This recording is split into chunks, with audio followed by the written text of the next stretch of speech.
Nothing has brought me greater joy than watching the Walt Disney Company absolutely panic over the last few weeks. I know that you've told me before that your version of Snow White is different. What did you mean by that? I mean, you know, the original cartoon came out in 1937, and very evidently so. Rachel Zegler wanted to rewrite fairy tales, but South Park didn't just rewrite her movie, they torched it, publicly, brutally, and fans loved it. Now, Snow White is being quietly pulled from theaters, Disney is in full damage control, and Rachel, she's reportedly spiraling behind the scenes, watching a $300 million dream collapse overnight. When South Park aired its now infamous episode mocking woke fairy tales, people laughed, but beneath the laughs was something sharper. Something aimed directly at Rachel Zegler. The character wasn't subtle. She looked like Rachel. She spoke like Rachel. She even used real quotes from Rachel's interviews, mocking the idea that we don't need princes, that love is weird, and that the original story was somehow dangerous. It wasn't just satire, it was a surgical takedown of her entire persona, and the timing, brutal. It aired just as Rachel was already under fire for her Snow White press tour, for calling the original film creepy, for mocking romance, for insisting she was here to fix the story everyone grew up with. South Park didn't need to name her, they just held up a mirror and let the world connect the dots. Within hours, clips from the episode were all over TikTok and YouTube.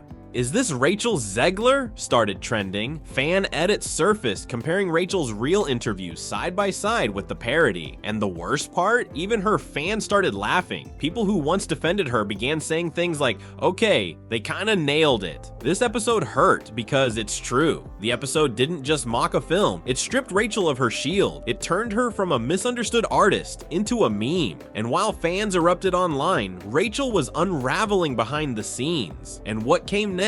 It was almost too painful to watch. In the middle of the backlash, Rachel tried to reclaim control. She posted a TikTok standing in an empty theater holding Snow White merch, grinning through what fans instantly called the most awkward self-promo of all time. She spun in front of a mirror, said she was so excited, tried to look like a star on her big night, but the internet, they weren't buying it. Comment sections exploded with clown emojis and savage one-liners. This is what delusion looks like. She really thought she ate. One user stitched the video and said, "There's more people in the mirror than in that theater." Another added, "This isn't Disney magic. This is damage control in real time."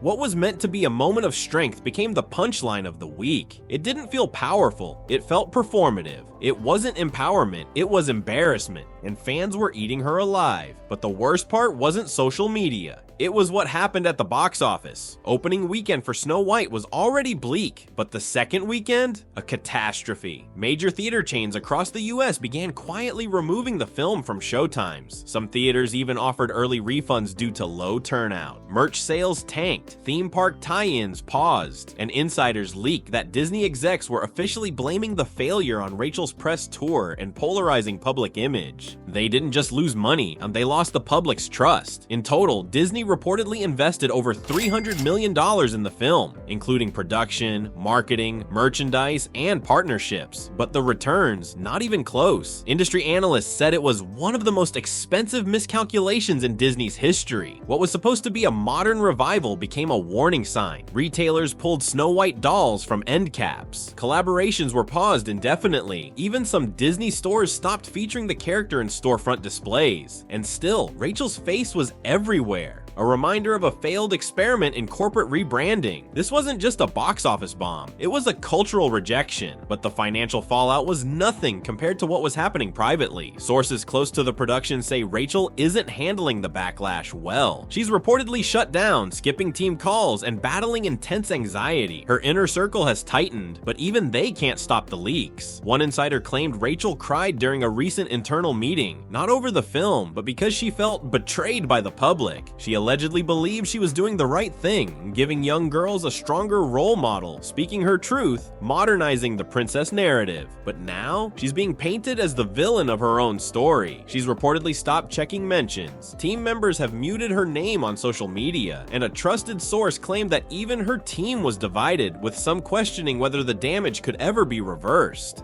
Disney has allegedly shelved her involvement in future franchises, quietly phasing her out of internal rollout plans for upcoming projects, including a rumored appearance in another major reboot. The fairy tale is over, the curtain is closed, and behind it, Rachel is unraveling. What was supposed to be her Cinderella moment has become a slow-motion collapse, and while the public watched her smile through red carpets, behind the scenes, the pressure was crushing. But while Rachel spiraled, one co-star had already distanced herself completely. Rachel's Free Palestine posts, made in the middle of the Snow White promo cycle, didn't just spark backlash online. They allegedly caused a major rift with co-star Gal Gadot, who is Israeli. According to insiders, Gal demanded separate interviews, refused joint appearances, and stopped speaking to Rachel off camera entirely. They had once posed together, exchanged compliments in early press clips, but by the final stretch of production, the tension was unspoken but impossible to ignore. The set became a cold war. Conversations filtered through assistants. Even basic logistics like photo ops or seating arrangements were coordinated to keep them apart. Press junkets were canceled, live interviews rescheduled, PR teams from both sides reportedly clashed behind the scenes, each trying to protect their client while navigating a politically explosive situation. Disney, already under fire for the film's backlash, was now forced to split marketing responsibilities to avoid any combustible moments going viral, and the impact was immediate. Fans noticed, industry blogs whispered, even outlets like Variety began speculating on whether Rachel's political outspokenness had fractured the cast. From co-stars to cold silence, it was a breakdown nobody could miss, and while Gal stayed quiet in public, her distance said everything. No reposts, no praise, no premiere photos together. And that silence, it wouldn't last long because other voices were just getting started. Rachel wasn't just losing fans, she was losing the room. Celebrities began speaking out. Danica Patrick posted that Hollywood doesn't need Rachel Zegler. John Lennon's son said she represented everything wrong with the industry. Candace Owens called her a spoiled product of fake empowerment. And it didn't stop with just the big names. Podcasters, comedians, influencers, even former Disney stars began calling out the disconnect between Rachel's words and the legacy she was handed. Clips from her interviews were stitched into parodies. Her red carpet quotes were layered over footage of empty theaters, broken merchandise displays, and TikToks titled, "This is what $300 million delusion looks like." The internet turned her quotes into memes. "People will wait in line to see me" became a punchline stitched across TikTok, YouTube, Reddit, and even Threads.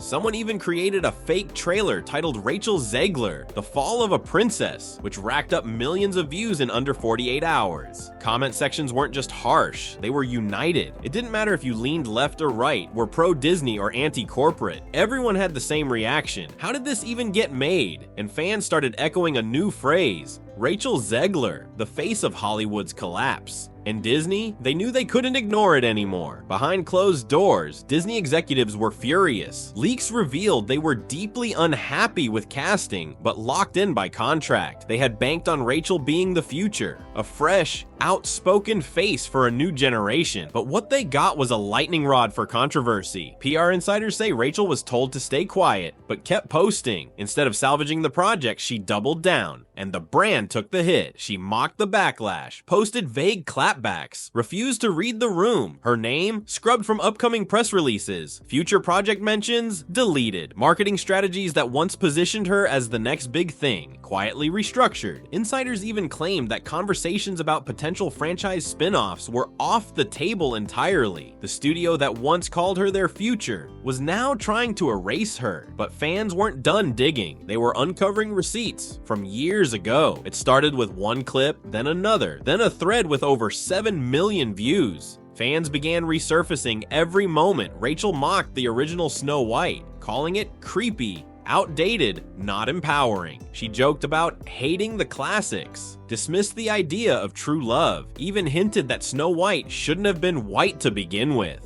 For a while, the criticism stayed niche, buried in fan forums and Reddit threads. But once it hit TikTok, it exploded. Creators began stitching her interviews with reactions like, "This is why the remake failed." You don't get to rewrite a legacy just because you don't understand it. People weren't just offended, they were heartbroken. Childhood memories felt disrespected, generational magic dismissed. Disney loyalists, the diehards, began to turn on her. You don't get to star in magic if you mock the fairy dust. And after that storm, Rachel vanished. Suddenly, Rachel's socials changed. Comments disabled. No replies. No reposts. No content. For days, total silence. Rumors spread that she'd been benched by Disney's internal PR team, that executives wanted her offline indefinitely. One insider said it plainly: Rachel Zegler has become a liability. And while she disappeared, South Park stayed loud. The South Park episode that started this chaos, it didn't just mock a movie, it mocked a movement. The push to reinvent everything, to erase nostalgia, to market empowerment, while burning down the stories that made people believe in magic in the first place. And the character they based it on, everyone knew it was Rachel, even if they never said her name. She became a stand-in for a much bigger problem, one that fans had been feeling for years but hadn't seen reflected on screen until now. In 22 minutes, they did what a $300 million